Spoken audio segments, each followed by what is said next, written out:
小柴胡颗粒的4个黄金搭配，帮你横扫咳嗽、流鼻涕、各种流感后遗症。流感过后，不少人开始出现反复感冒、发热、咳嗽、流鼻涕等后遗症，缠绵难愈，简直让人叫苦不迭。但在中医看来，这是因为流感过后体内还有病邪残留，没有完全被排出，才会反复伤及身体之根本。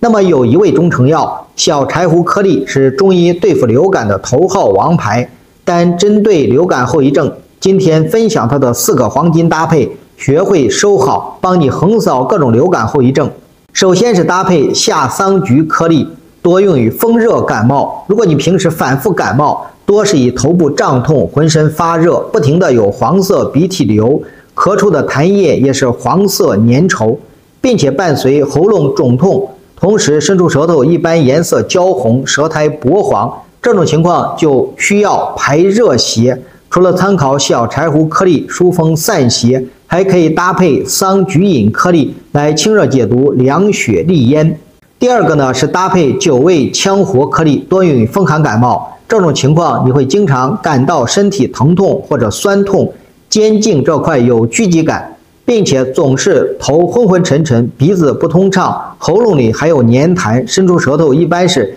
颜色淡红，舌苔薄白的情况。这时候可以参考小柴胡颗粒，再搭配一个9味羌活颗粒，疏风解表、散寒除湿。第3个搭配奇胡渣颗粒，改善流感后脾虚。很多人流感过后都想通过食补来补益身体，结果不仅脾胃消化不好，胃口变差，还出现了便秘等症状。这是因为病邪伤人正气，而脾胃正为人体气机枢纽，所以才会造成流感后脾虚。而搭配奇胡渣颗粒可以起到一个益气补中、健脾养胃的功效。第4个搭配生脉饮，改善流感后心气不足。有些人流感过后会有胸闷、气喘、心悸、心慌、晚上失眠等表现，还以为是肺部留下的后遗症。那在中医看来，这可能是病邪伤到了气阴，从而引发的心气不足。那参考搭配生脉饮呢，可以起到一个益气养心生津之效。